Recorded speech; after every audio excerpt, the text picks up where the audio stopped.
I want to make sure that everybody knows that we aren't experts in the voting rules. As you're going to see from the presentation, there's a lot of information. We are at a point where we can answer some questions, but there may be some questions we can't. But we will take down all the questions that can't be answered, and we will get them answered and then send them out. Everybody who has registered to attend this will get a copy of this PowerPoint.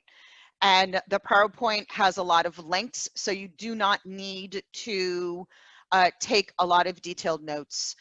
Also, we will be giving you copies of a couple of flyers that we have posted in the resource section of the webinar.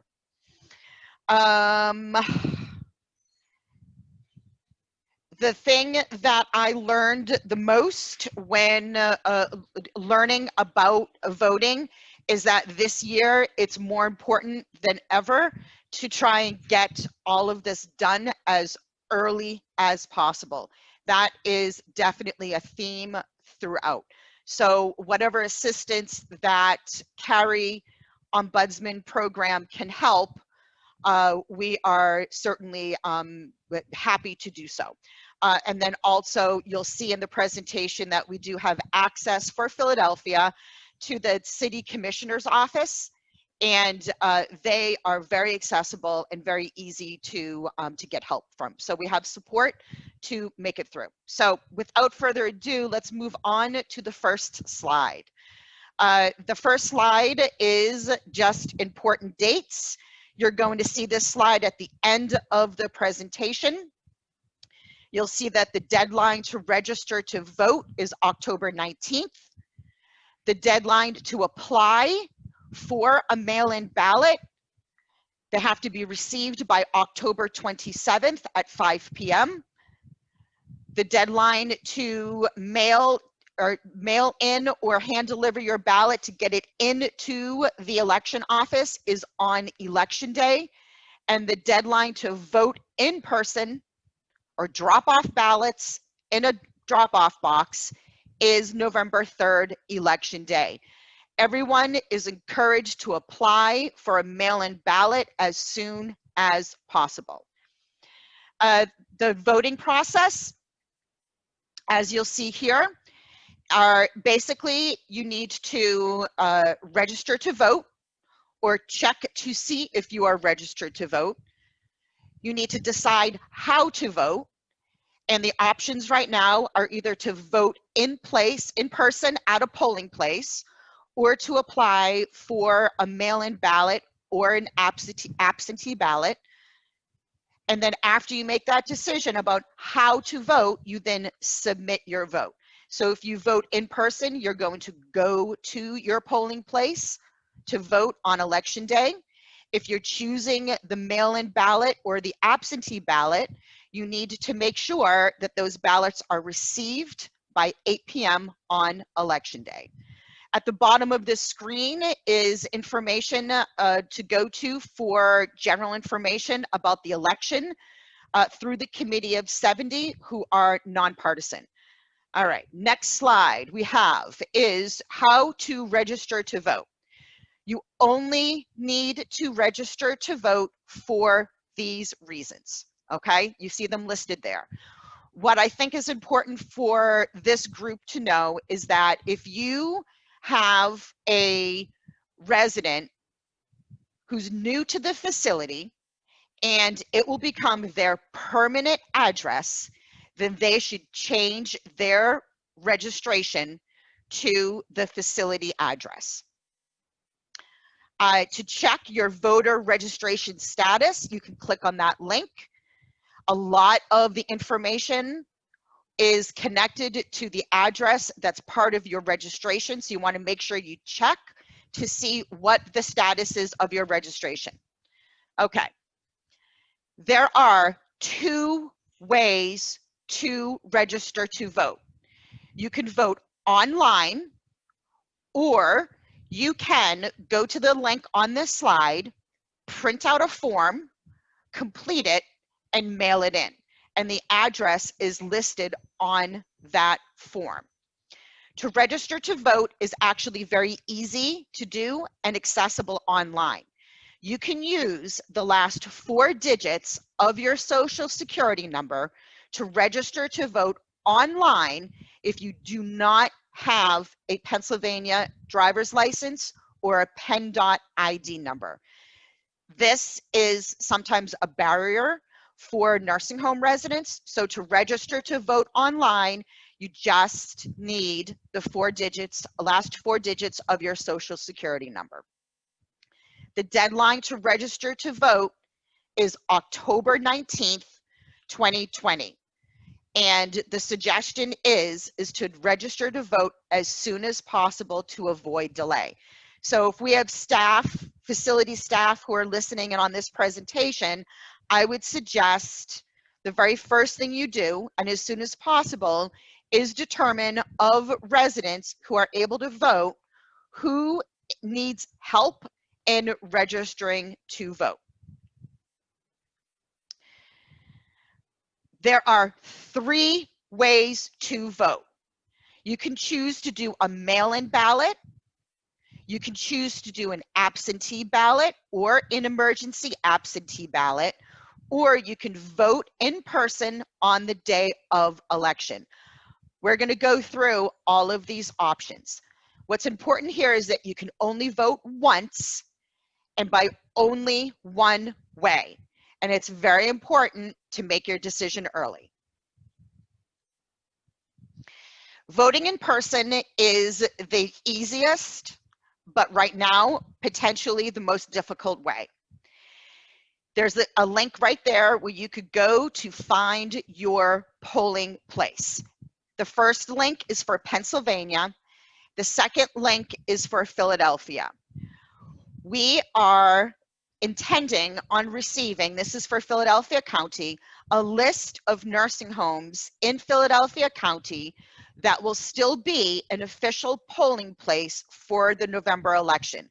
We were not able to obtain that list in time for the PowerPoint, but as soon as we do get it, we will get that out to all of the Philadelphia nursing homes, because that's good information for staff and residents to know.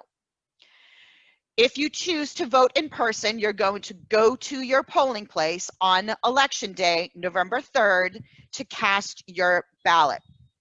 Things you want to consider: how accessible is your polling place right now?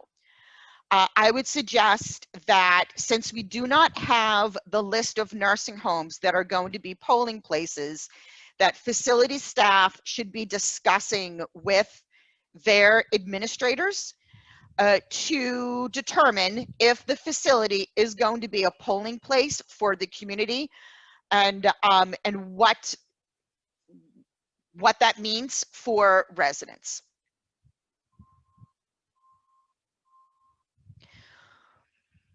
There are 2 steps to vote by mail-in ballot or absentee ballot. This is if you choose not to vote in person.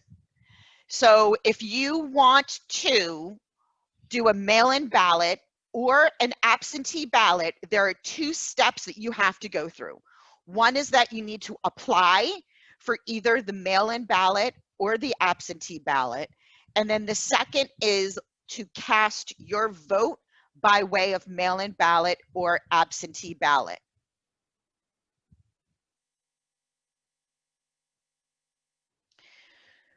Registered voters can apply to vote by mail-in ballot for an election. You do not need a reason to request a mail-in ballot. So mail-in ballots are actually easier to get than absentee ballots. And the city commissioner's office is stressing that everybody who can should get a mail-in ballot over an absentee ballot. Absentee ballots are a little bit more difficult to get, and she suggested that they're only utilized in emergency situations. So the mail-in ballot, you do not need a reason. You must submit that application for the mail-in ballot as soon as possible. You can see the deadline is October 27th. Now, on that application, there's a place where you can mark off that you would like to be added to the permanent mail-in ballot list. So you will automatically receive ballots by mail for the rest of the year. This is question 7 on the mail-in application.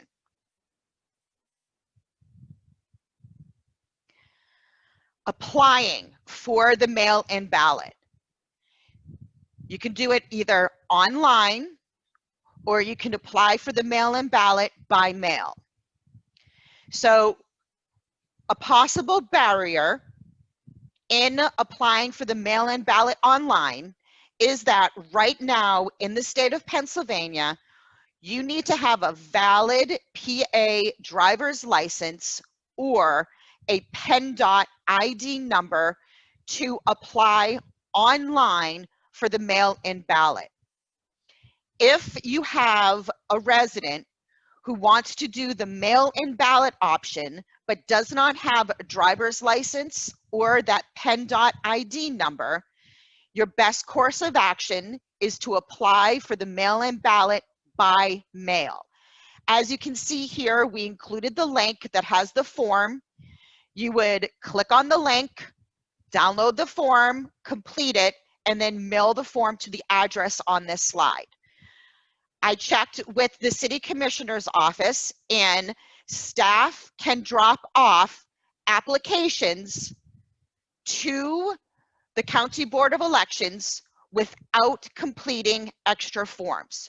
You do not need that form that designates you as a consumer's or voter's agent in order to drop off the application. So you are able to print, complete, and mail this form, and if you want, you can walk this into City Hall and you can drop off a bunch of applications and it shouldn't be an issue. You'll see later on in the frequently asked questions that the City Commissioner's Office has offered if you are in a situation in which you do not have access to internet, and this is in Philadelphia, and you are unable to print and copy a large amount of applications, you can call the City Commissioner's Office and they will mail you forms. I would suspect that for folks outside of Philadelphia, if you reached out to your local election office, they would be willing to help out, but I don't know that for sure. When you apply for the mail-in ballot by mail, thank you, you can use your last 4 digits of your social security number to apply for it if you do not have a driver's license or a PennDOT ID number. The absentee ballot information. There are 2 reasons to apply for an absentee ballot. It would be if you're absent from your area or due to an illness or a physical disability.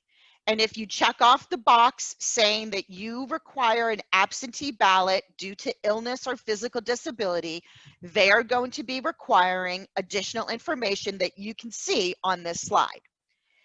You can also request to be added to the permanent absentee ballot request list so that you will automatically receive ballots by mail for the rest of the year. And that also is located on the absentee ballot application. To apply for the absentee ballot, there are 2 options. It's very much like the mail-in ballot option. So you can apply for the absentee ballot online. Same as what I said before, you need a valid PA driver's license or a PennDOT ID number to apply online. Or if you do not have either of those options, you can apply for an absentee ballot by mail. You would print, complete, and mail that form. And for Philadelphia, there's the address to mail the form to. And the same rules apply as the mail-in ballot. Staff can drop off as many applications as they need to City Hall, room 142.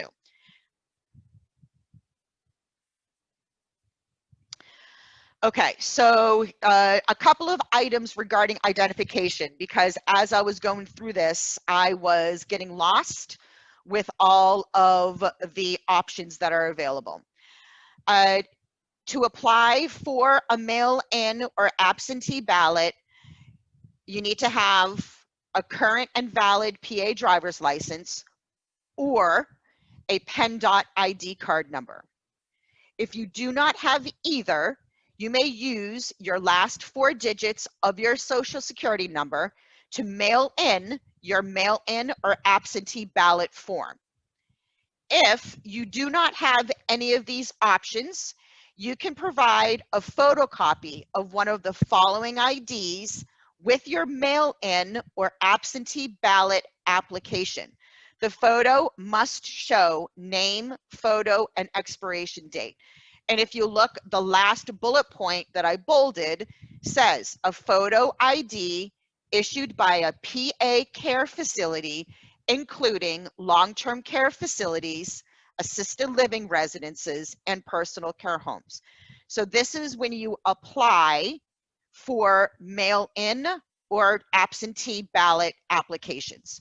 So according to this, if you have a consumer who does not have either of these photo identifications and you do not have access to their social security number, you can use the photo ID that's issued by the facility, but it has to have an expiration date in order for it to be utilized. And then, of course, you can check on the status of your mail-in or absentee ballot application by clicking on that link. Our person from the city commissioner's office said that if your status says pending for general election 2020, you will be sent a ballot. I actually used this to check my status because I couldn't remember if I chose to apply for a mail-in ballot for the general election. And when I checked mine, it clearly said pending under primary, and it had nothing listed next to general election. So what that means is that I have not applied for my mail-in ballot.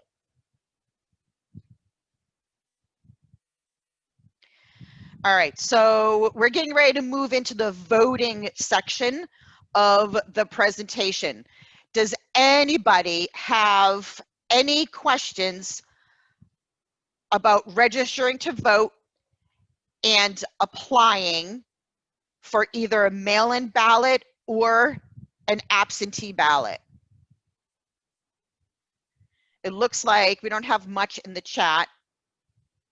No, there are no open questions, Lori. Okay. Okay.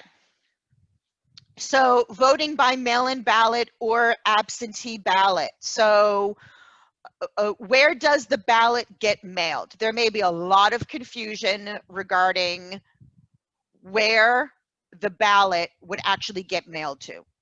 So your mail-in ballot will be mailed to the address associated with your voter registration address, unless you indicate a different address on question 4 of your application. So for me, I'm registered to address here in South Philly. And when I do a mail-in ballot application, if I do not indicate on question 4 that I want it sent to a different address, then my mail-in ballot is going to be sent to this address.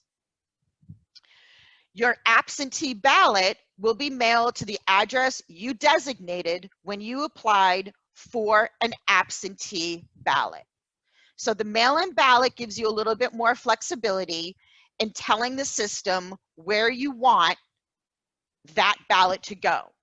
So somebody who has been admitted to the nursing home for a short-term stay tomorrow okay, let's say tomorrow, and knows that they're going to be in the nursing home through until maybe the general election, can apply for a mail-in ballot and indicate the facility address on question 4 of the mail-in application.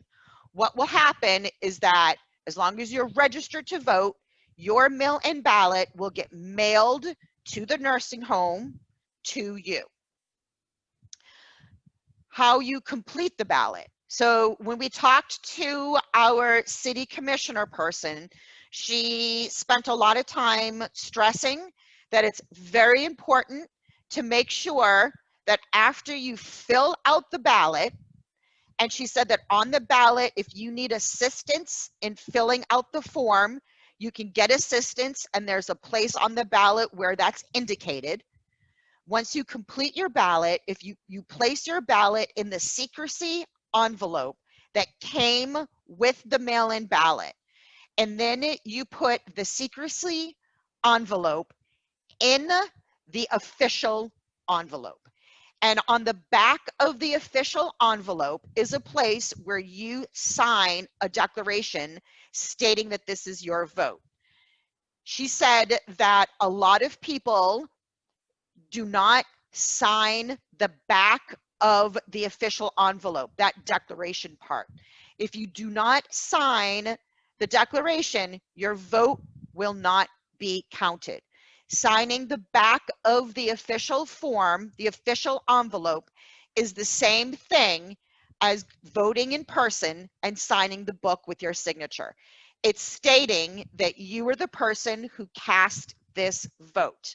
There's a place on the envelope if you are unable to sign.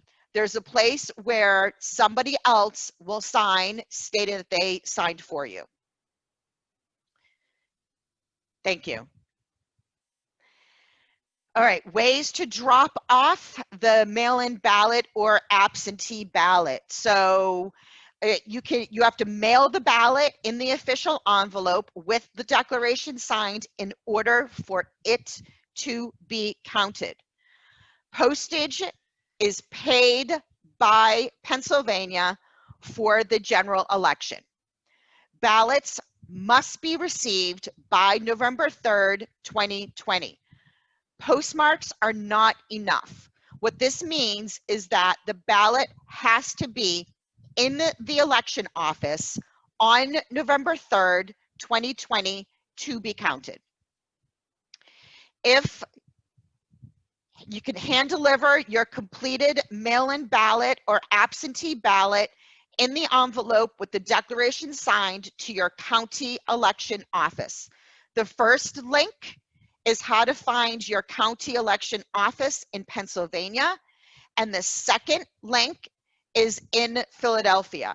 This little caveat is if you are going to hand deliver your own completed mail-in ballot or absentee ballot to your county election office. The next slide is regarding if you need to hand deliver someone else's ballot. So if staff intend to hand deliver completed mail-in or absentee ballots to their county election office, or if they plan to drop off a number of these ballots at a drop-off box on behalf of residents, a designation of agent form must be completed and submitted with each registered voter's mail-in or absentee ballot. And you can see the form is right there. So if you don't mind just going back real quick, Jess. So this is very, very important. This extra step is to ensure that the person who is carrying your vote to cast it is doing it under your direction. So I just want to make sure that staff are aware that if they are going to be dropping off the ballots, they need to make sure that they are completing this form. a word about drop-off boxes. I don't know if I have a slide on it, but the city, Philadelphia, is planning on having drop-off boxes that folks can drop off their mail-in or absentee ballot. As soon as we know where they are, we will make sure that we get that information to you. All right, thank you, Jess. There is the possibility that you can get an emergency ballot. It's an emergency absentee ballot. The reason would be unexpected illness or disability and last-minute absence. Forms will be available beginning October 27th, 2020 at 5 p.m. So mail-in ballots are due by October 27th, 2020 at 5 p.m. If you have a resident who has come to the facility after October 27th, 2020 at 5 p.m. and you've checked to see what the status is on their mail-in ballot and the word pending is not next to their general election, that means they did not request a mail-in ballot. And this may be the option that you need to go. If you're unable to pick up and or return your emergency ballot yourself, this form allows you to authorize a representative to do it for you, okay? So that's very much like the agent designation.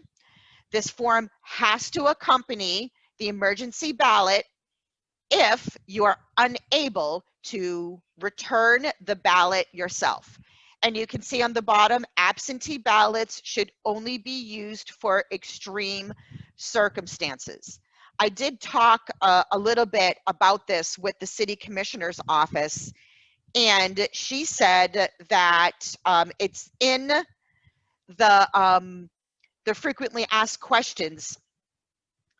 This does come up again, and she advised that if somebody's in a situation in which they need to utilize the emergency ballot, that it's best to call the commissioner's office to see if they can provide some insight.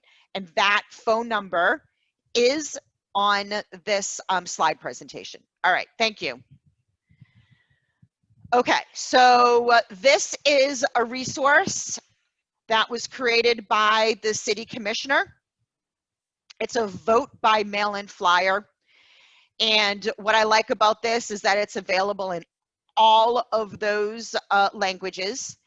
And if you would like to obtain the flyer, you can reach out to Trina.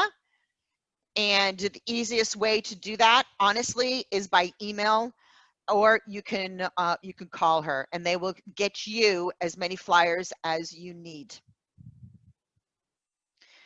So while I was sorting out all of these different variables, I thought that this would be a good slide to put in place in terms of what to do first. So if you are a staff member at a nursing home, as early as possible, determine that everybody is registered to vote. You can do it online.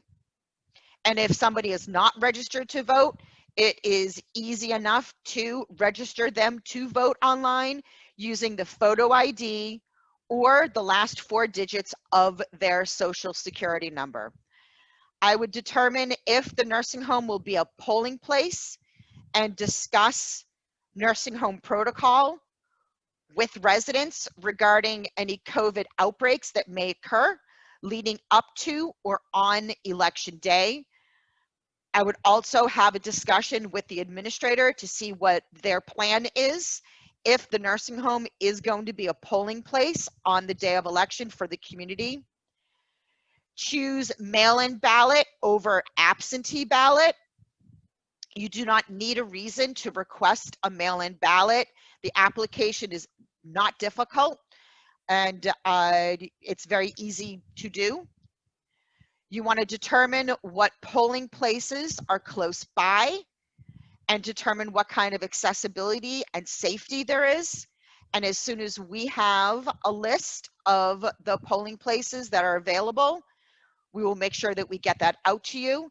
I think on this presentation, there's a link as well that will allow you to put in your address to see where your closest polling place is. You should determine where your closest drop-off box is. Keep in mind that if a person drops off multiple ballots, they need to complete the agent form. And as soon as we know where the drop-off box locations are, we'll get that out to the Philadelphia nursing homes. And then overall, you want to make sure that you complete and submit all mail-in ballots and absentee ballots as early as possible. Try to be ahead of all deadlines this year.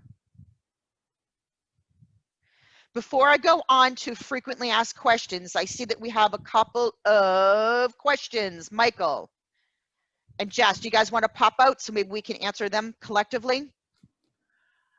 Yes, so Sure. let me turn my camera on. Hi. So the first question is about the agent form. Just to clarify if a form is needed for every single Person. individual ballot. Yes. So yeah, so you need a form for every ballot that you are going to be taking to the drop box, correct? Yes. And the form is says, how do we attach these forms to the ballots? Mm-hmm. So I believe, you know what, that's a question that we should probably clarify with Trina. I would imagine that they're folded in to the envelope. But Jacqueline, we can definitely find out for sure exactly how that is, how we actually attach those forms. And then also, does there need to be any type of postmark if we are dropping off? I don't believe so, because when you're dropping off the ballots, they're already postage paid. And so it just needs to be a signed and sealed envelope that's Yeah, dropped into the drop that's box. literally the submission. It's the same thing as if you're dropping off in a box. Yeah, so they should only need the sealed envelope that has the paid postage and the agent form. Yeah, right, and signed on the back. Right. Signed. And in terms of a facility-wide agent form, there is not one. We can definitely look into it and clarify that if there is one There or not, isn't, but because there the isn't. form is specific to the person. So I know that some folks have seen that form before.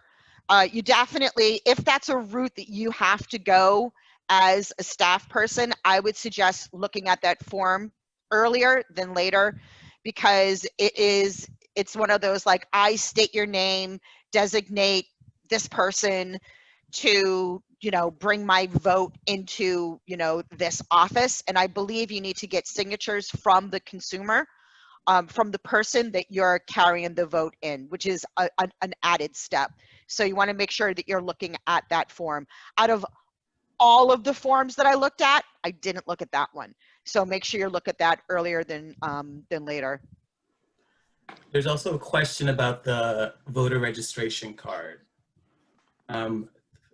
Do we need to wait until a person receives their voter registration card before sending in the mail-in ballot application, or can we send both at the same time? I don't know. Let's ask Trina that. So we're gonna follow up with a frequently asked question. So all of these questions we will add if we can't answer them here. Yeah. We can hopefully get an answer and send that out to everyone who's participating in the presentation. But I would imagine that they would not need to wait for their voter registration card, that they would be able to apply for that. The best thing to do is to check and see if they've already registered to vote online, and if they have registered to vote, then they should be able to complete the application. If somebody is registering to vote for the first time and is going to be voting in person, they will have to show a photo ID for the very first time. So that's just something that we should all remember, or your registration card. I remember that coming up before when they were talking about imposing the photo ID for all voting. But yeah, I don't know how it works out with the mail-in ballot. All right. Right. Is that good? We got and I answered, Sherry had a clarifying question. Yeah, we got that. Okay, good. Okay, so what we have here, you guys, we have one more that popped up. Oh, no. Hi, you're welcome. You're welcome, Jacqueline.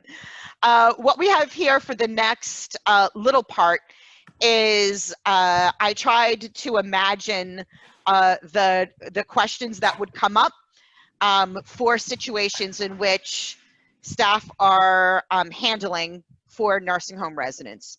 So question 1 is, I always voted absentee ballot, but now want to vote mail-in ballot.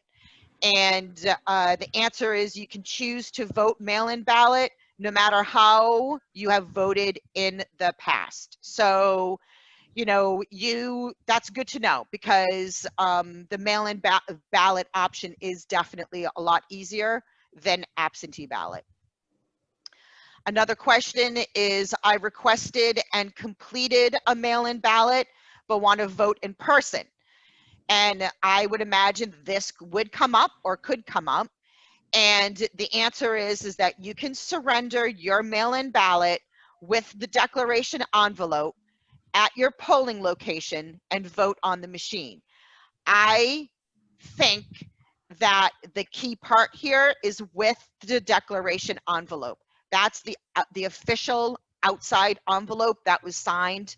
I believe that there's a need for them to actually access that, which will allow you to also vote on the machine. Will votes be counted if they are Lori, Yes, yes. I'm sorry, I was just going to add that I think that is also important for either residents and staff who may be concerned for residents who are there short-term and may return home and are considering doing a mail-in ballot. This is a good information for anyone who may potentially return home and want to go and vote in person. They can know that they can still go through the process of completing the mail-in ballot, but if they return home, they can also possibly vote in person. Yeah. And this is also good to know for everybody. So, you know, you can, apply to receive a mail-in ballot and complete your ballot. But if you think you might want to vote in person, you are going to have to hold on to that ballot, but you're going to have to drop it off somewhere on election day. You can't hold on to that ballot and not vote on the machine. You can hold on to your ballot, surrender it, and then vote in person, but you have to make sure that the mail-in ballot is received by November 3rd. That makes sense? All right. I need to not go off script with this because it's so confusing. Okay. Will votes be counted if they are postmarked by November 3rd? The answer is no. All ballots must be received by November 3rd to be counted. So it's not good enough to get ballots in the mail on November 3rd. They have to be received at the office by November 3rd in order to be counted. What else do we have here?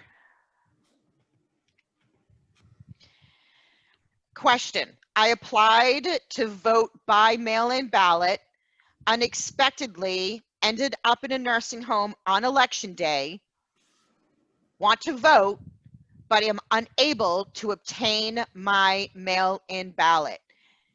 If you applied to vote by mail and ended up in a nursing home before election day, you may have time to request a replacement ballot to be sent to the nursing home.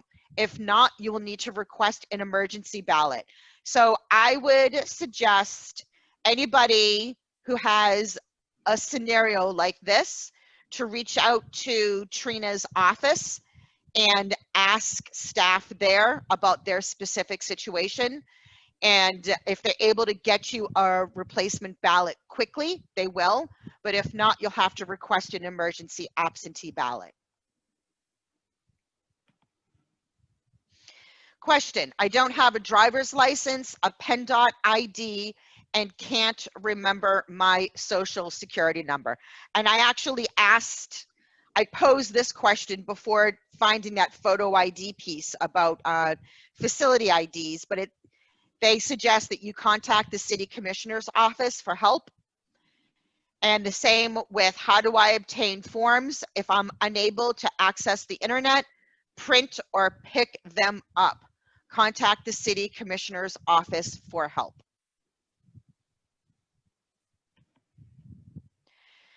This is a repeat of the first slide of the important dates. The deadline to register to vote is October 19th. The deadline to apply for mail-in ballot is October 27th, 2020 at 5 p.m. The deadline to mail or hand deliver the ballot is November 3rd, 2020, Election Day. And the deadline to vote in person or drop off ballots in a drop-off box is on November 3rd, 2020, Election Day. And everyone is encouraged to apply for a mail-in ballot as soon as possible. As always, you can contact your local long-term care ombudsman program for help. In Philadelphia, please reach out to the Philadelphia Long-Term Care Ombudsman Program. We have nursing homes that are in CARIE's service area. There's our phone number, and we have an email. And then there are also nursing homes that are in Center in the Park. That's Northwest and Northeast Philadelphia, and there is their phone number. And this is a very good resource for everybody to have. This is Trina Bodnick. She's the Deputy Commissioner, the Office of City Commissioner Lisa Deely. There's her address, her email, and her phone number. She is super busy, but accessible. And she also is our go-to for all questions. So we will be getting the official answers from any questions that people may have. And I think we're at the end of our official presentation. Let us, Lori, there's one more question. Yeah, let's do it. About mail-in applications. It says that if you check off in section 7, if you check off that you would like to receive mail-in ballots this year and receive annual applications for mail-in ballots each year. So how do you switch that back, you know, so to get like to mail-in votes again? Let's see. So I'd like to receive mail-in ballots this year and receive annual applications for mail-in ballots each year. How does a person change their status back to wanting to vote in person permanently without always having to surrender mail-in ballots in the future elections? I don't know. That's okay. I mean, that's Jacqueline, we actually appreciate your questions. So we'll add that to our list of questions to ask. It might be, I don't know. Do you guys know? Did Trina talk about that at all? Can you all see me? I just pulled up some of the responses. I think this answers that question. Will they need to sign up every year, or will it automatically carry over from year to year? And this is referring to the absentee application. So in regards to the absentee application or ballot, they will receive, it will act as similar to the mail-in ballot permanent status. They will receive an absentee ballot in the general election if they select to be permanent absentee in the primary. However, they will need to reapply again in the following year for both elections and so on. And the above question was regarding mail-in applications, mail-in ballots. And so basically, if you apply for a permanent status before the primary election, you will automatically get ballots for both the primary and general that year. Then you will automatically get an application to apply again the next year, and so on each year. Right. So how to change that decision? Well, no, what happens is that all it does is it automatically mails you the application for the next year. So Yes. if so if you choose to click off, yes, I want to be permanent, then the following year you automatically get the application.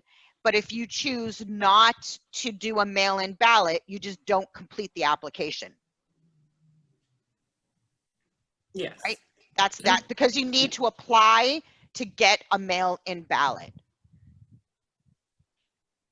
All right, I hope that makes sense. Yep. Oh, it does. Okay, it good. seems like that's all the questions that are Well, currently. we have time. Is it possible to unmute people?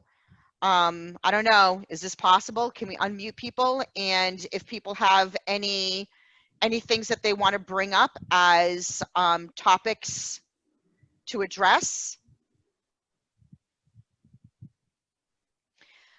I'm throwing something at Jess here. One moment.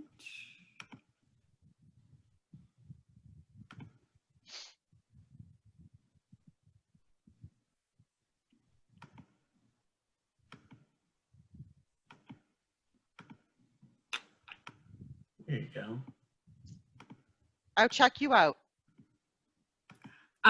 So I don't know how to do it like for everyone at the same time, but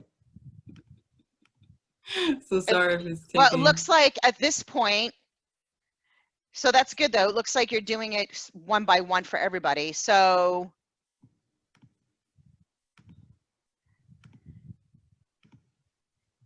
she is giving everybody the ability to unmute yourself.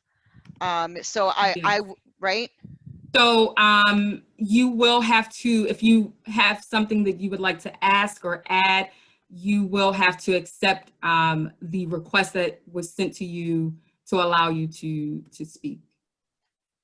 Right, and then unmute yourself. Yeah, to unmute yourself.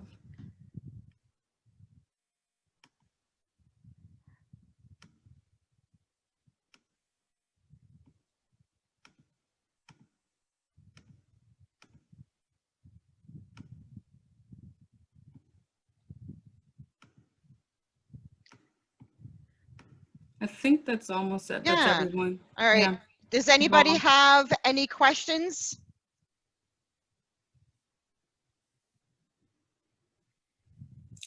Maybe you've answered all the questions, Lori. Wow, is that possible?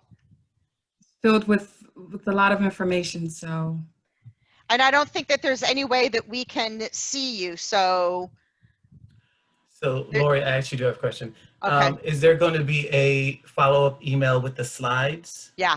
So what we're going to do is we're going to follow up with the PowerPoint presentation, the flyers. Oh, I don't know, Jess, if you have those queued up so we could show them the flyer from the city commissioner and the ombudsman voting bulletin. I don't know if that's possible, but we're definitely going to send you copies of those two flyers.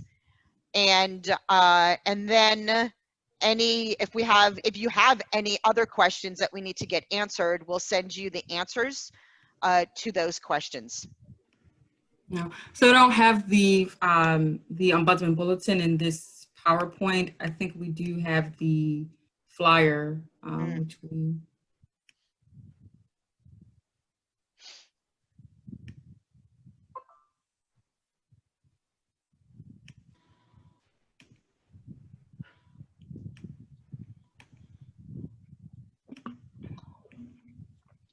Can you see my screen?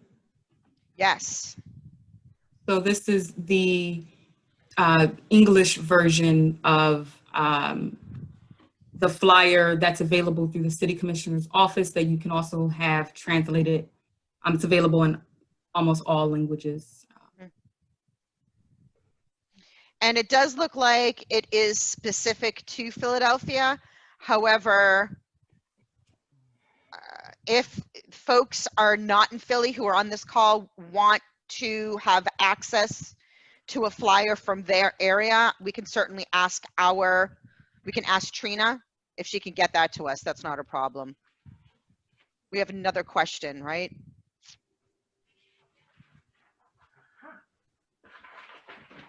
Maybe not. All right, wait a minute. No, they're just comments. It seems like there are no questions. So Jacqueline said, just wanted to share something we have found in registering residents online. They require you to submit a photo of your signature. We've been having issues with that portion as it won't let us upload photos. So someone who works here at Inglis was going to reach out to let them know that people are having trouble opting for paper registration applications now. Jackie, if you want, we can ask Trina about that to see if there's a way we can sort of get through that.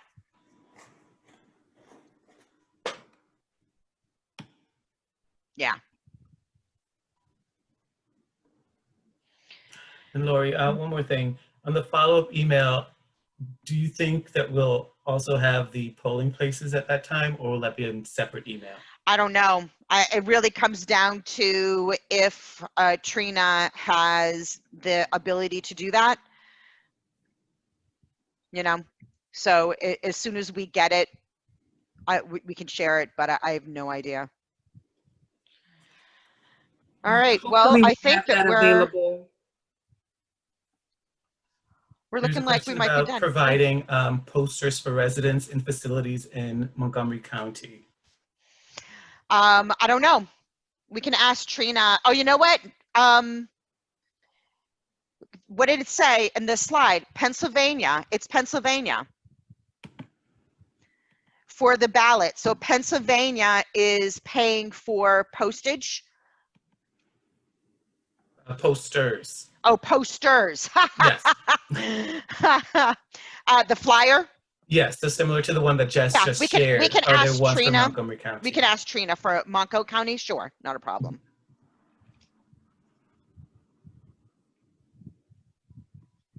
All right, I think that's all the questions I have. Nope.